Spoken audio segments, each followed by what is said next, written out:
I may have been born at night, but I was not born last night.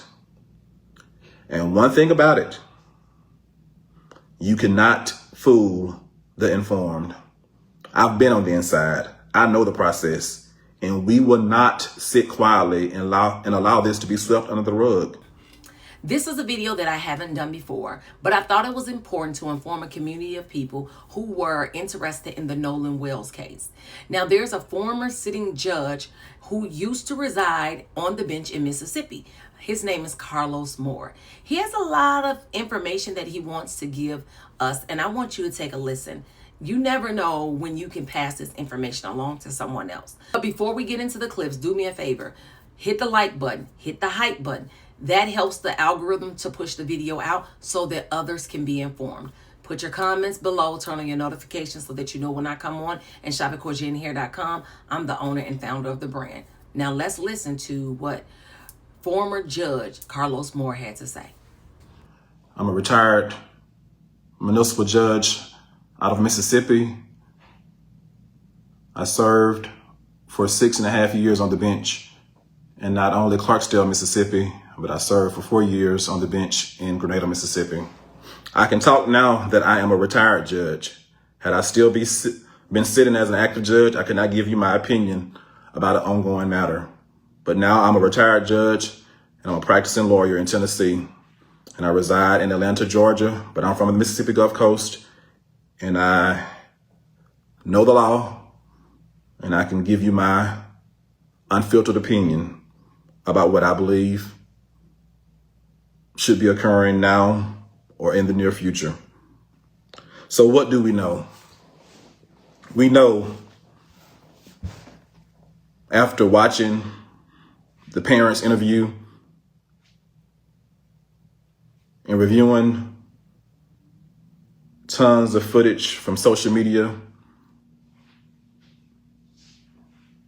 recounting interviews and statements of alleged witnesses that were on Horn Island, we know that Nolan Wells went to spend the night on July the 3rd with his so-called friends. And he went with those so-called friends to Horn Island on a boat on July the 4th. We know that out of the 4 people on that boat, 1 did not return home. That one person was Nolan Wells. The other 3 returned home as normal and said nothing to any member of law enforcement or to the Coast Guard until at least 11 p.m. at night on July the 4th. We know that at least one of the so-called friends was found with the phone of Nolan Wells. And we know this based on the testimony of the parents, specifically the mother, who tracked the phone and was led to the home of one of the young men where she retrieved the phone. We also know that based on the mother's testimony that there were no Snapchats from the day, which was very odd for her son. We also know that text messages were deleted. We know that when she was tracking the phone, Life 360 said the phone was one place and Snapchat said it was another place. We know that the boy that had the phone did not voluntarily turn it over or call first. He had to be found through their own investigation. We know that based on witnesses' account, the so-called friends were seen on July the 5th, that Sunday, having breakfast together like nothing had happened. They were not out there searching for their so-called friend. We know that the so-called friends deleted their social media deactivated their accounts and scrubbed it clean if the allegations are correct. We know that the young man that had the car at his house did not willingly turn over the keys. At first, he said that he did not have the keys. He didn't know where they were. Then he, after being pressed by the father, he finally turned over the keys. This is all very suspicious activity. We know that based on an audio recording and some video that Nolan Wells can be heard saying, "Give me my freaking keys." Excuse me, "Give me my freaking phone." And there's been two on not willingly turn over the keys. At first, he said that he did not have the keys. He didn't know where they were. Then he, after being pressed by the father, he finally turned over the keys. This is all very suspicious activity. We know that based on an audio recording and some video that Nolan Wells can be heard saying, "Give me my freaking keys." Excuse me, "Give me my freaking phone." And there's been two different versions. Some say he said, "Give me my freaking phone," or some say he said, "Give me my ML phone." Regardless, he was asking or demanding his phone. Someone had his phone who did not have permission to have his phone. So the first thing I see, the simplest thing I see, is who had his phone and why? And was that theft of the phone? Sometimes we look at the largest case, we try to get to murder, but the person that took his phone committed a crime right there. There are witnesses to who took that phone. If an affidavit is signed, an arrest warrant could be signed by a judge in Mississippi to go after that person that had that phone unlawfully. We know, based on his own words, Nolan Wells' words while he was alive, he did not give whoever had that phone permission to have that phone. So was that theft? I think if an affidavit is signed, if it was presented to me when I was a judge, I would have signed an arrest warrant for the person for theft of that phone, based on what I've heard. It'd have to be an affidavit format, but if it was presented to me in affidavit format from law enforcement, I would sign the arrest warrant for, at least at this point, theft of the man's phone. We know who had it. We know who didn't report it to the family. The family had to go find it, and we know that Nolan Wells said, "Give it back to him," and evidently it was not given back to him. Why was that?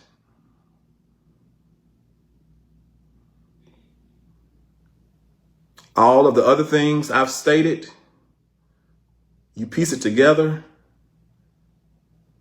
Is there enough right now for arrest warrants for murder? That is a good question. I do know at this point there should have been search warrants signed by a judge. Evidence should have been presented to a judge by now. We are nearly 7 days after July the 4th, when he was first reported missing. There should have been evidence submitted by Jackson County law enforcement agents, the sheriff's department specifically,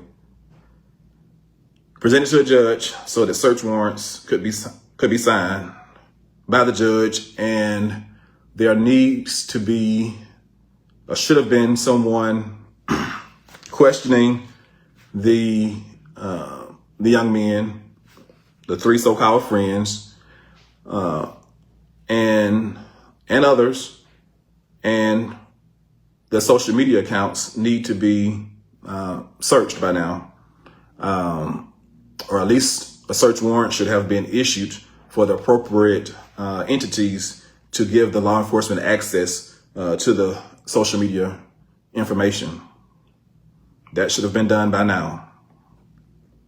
I'm not telling you what I imagine. I'm telling you what the process usually is when you're trying to do a thorough investigation. And based on what's revealed from a thorough investigation, I do believe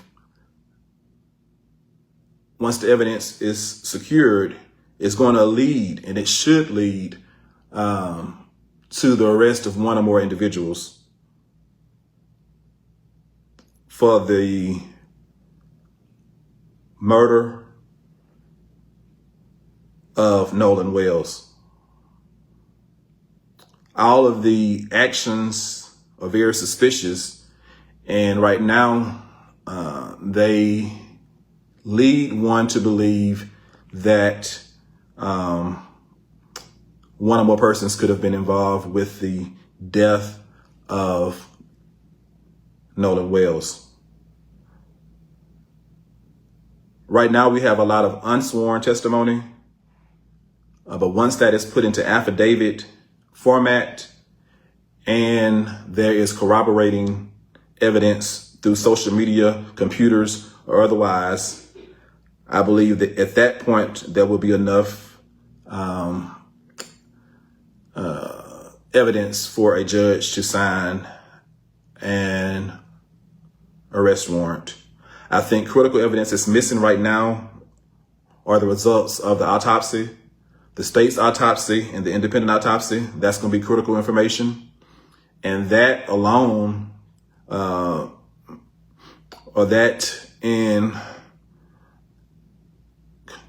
connection with what's already known, may be enough to lead to an arrest or arrest. We do know at this point, low-hanging fruit. There should be an investigation about the underage drinking, who provided the alcohol.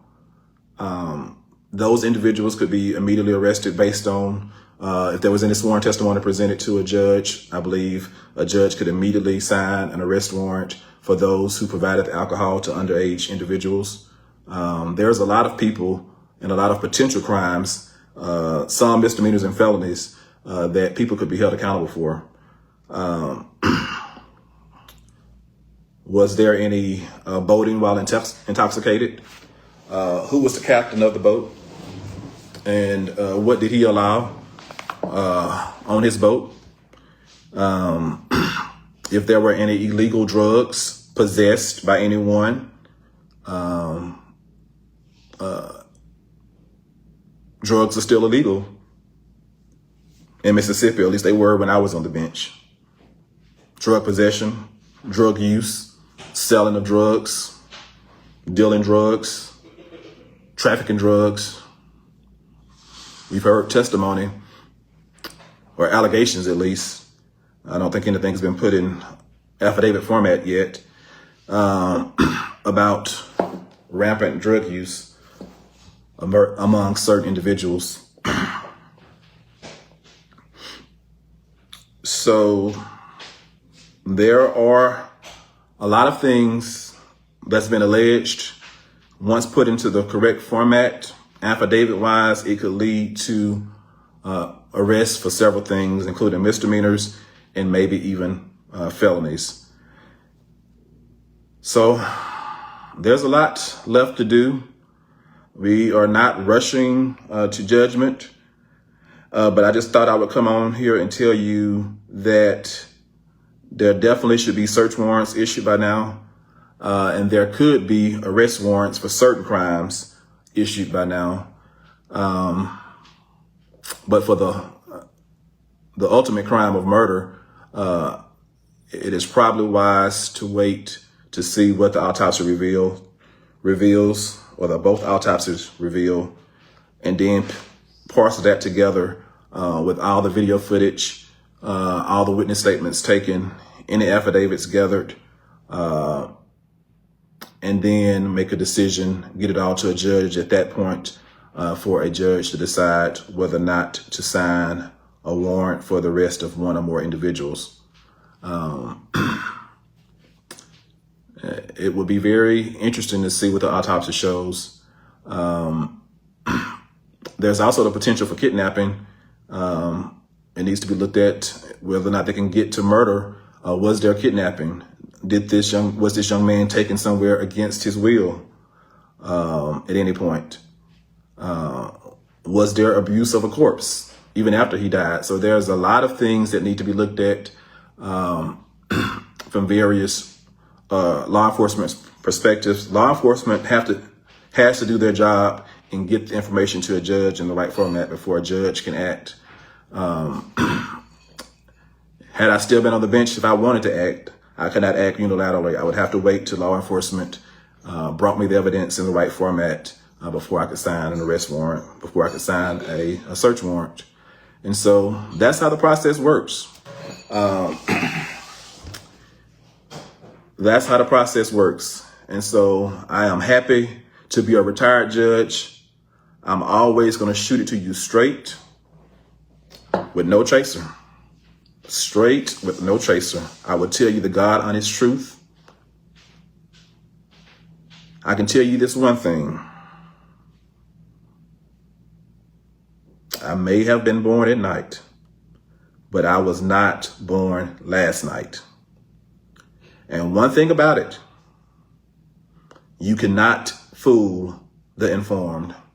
I've been on the inside. I know the process, and we will not sit quietly and allow this to be swept under the rug.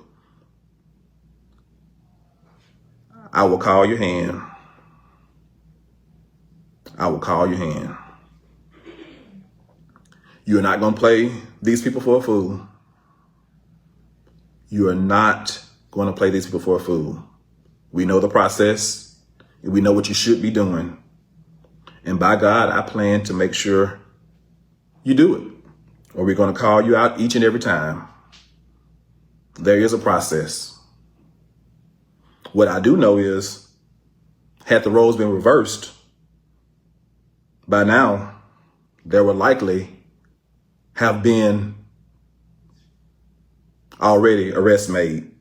It wouldn't have taken all 6 days, 7 days, whatever the amount of days it's going to take. Had the roles been reversed, justice, the wheels of justice spin quickly. Somebody would have been arrested for something by now.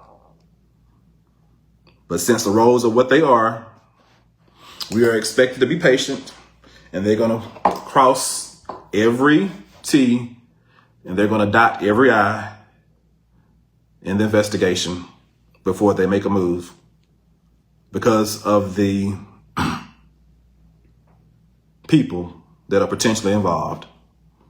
And that's the way the criminal justice system works, unfortunately.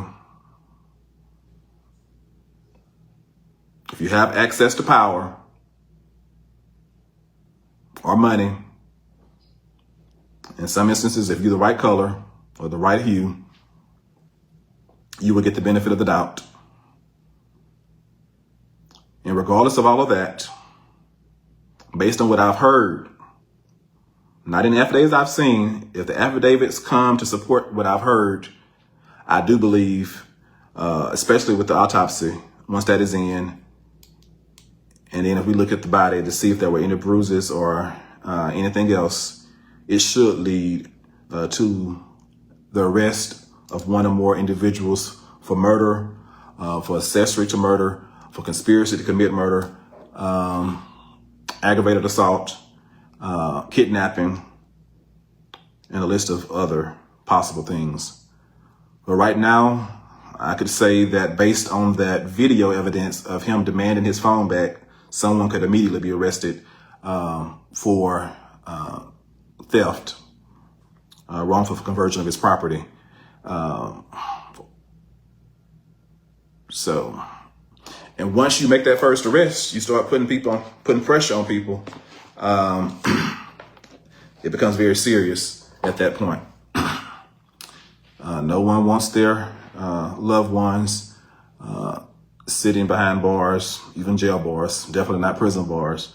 So it becomes very serious at that point. And there are persons of interest that should have been interviewed by now, should have been questioned, picked up, and taken to the station, even if they didn't voluntarily go. There are certain people that should be classified as suspects by now. They should not just be persons of interest. They should be actual suspects. I do not agree with the sheriff saying right now foul play is not suspected. I'll assure you that the Jackson County Sheriff's Office, we're looking at this whole case just like we would any other case, and we're going to be as thorough as we can. Now, Sheriff Ledbetter tells me that even with the autopsy scheduled for tomorrow, he doesn't believe that there were any signs of foul play. But again, this is a very active investigation, and as answers start to become uncovered, we will keep you up to date with the latest details on air and on WLOX.com. He should have said, right now it is too early to tell one way or the other, if he was going to say anything and try to be fair and impartial. Because all of this suspicious stuff, the suspicion and the actions of the individuals themselves lead you to believe that something is awry. And the stories are not adding up. The stories are not adding up. So if you believed that he stayed with a young lady, why were you calling the Coast Guard at 11 p.m. at night on July the 4th? And why did the Coast Guard somehow forget that and then remember it? And it's just very strange. And why would you lawyer up before there is even a body found? If my best friend died by drowning accidentally, the last thing I'm going to be doing is hiring a lawyer. I'm going to be too busy grieving my friend's accidental death. And I would not, in my wildest imagination, ever think that anyone would suspect me of a crime. Accidents happen all of the time. All of the time. And one thing about it, if I had been there when he drowned, I would probably been so exhausted from trying to save him that I wouldn't have time to think about hiring a lawyer, or time for my parents to think about hiring a lawyer.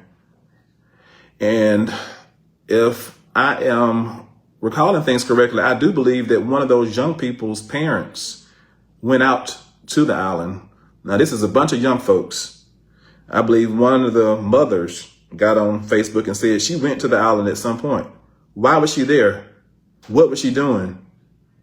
She was not in their age group. I don't know too many parents that go to a teenage gathering or a young person's gathering. What was she doing? I'm curious to know. I'm not even on the bench anymore, but I'm very curious to know what she was out there doing and who she may have been coaching, or what she may have been an accessory to. It's very odd that she was out there, because I'm sure she was not on the guest list.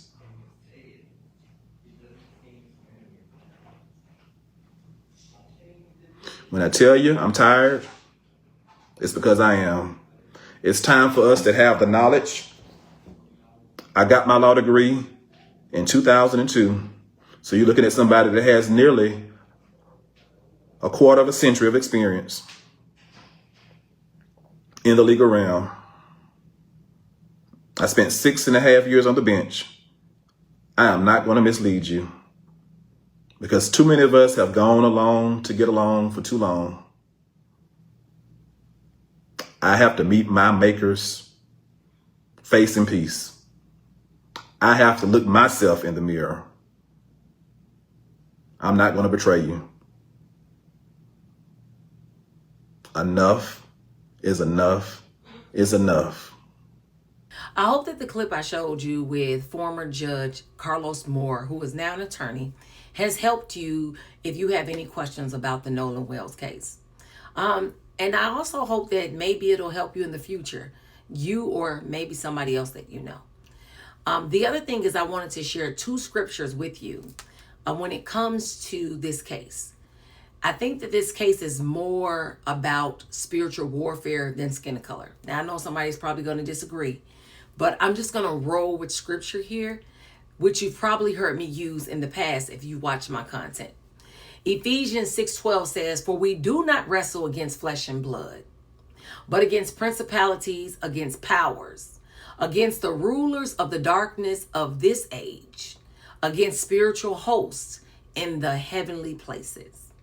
So I know many people are thinking it's just a black and a white thing, But I see something much deeper than that. When I think about Nolan Wells, when I think about Carmelo Anthony, when I think about so many other people who have had a similar situation to this. The second scripture I want to share with you is from Proverbs 6:16 through 19. This is from the New Living Translation. You already know that's my favorite book, all right? There are 6 things the Lord hates. No, 7 things he detests. Haughty eyes, a lying tongue, hands that kill the innocent, a heart that plots evil, feet that race to do wrong, a false witness who pours out lies, a person who sows discord in a family. I don't know for sure, and I don't have facts if someone is lying. But I do agree with what attorney Carlos Moore has said. And I just want to remind people of this scripture, because if the Lord hates it, then you should too. Now, I want to just end the video here. I don't want to get emotional. It was simply to inform. It's not a video that I would normally do, but I felt it was important for us to know some things and just to put some scripture to it as well. I want you to do me one favor. When you pray tonight, tomorrow, or whenever you pray for everybody who is involved in this case, every hand, every mouth that has to touch this case. Pray for those who are hiding things, who are lying about things. Pray for them as well, because the Bible informs us to pray for everybody, even if they are our enemies. Just do me that one favor. And also, let me know what you think about this video in the comments below, because that's what I'm here for.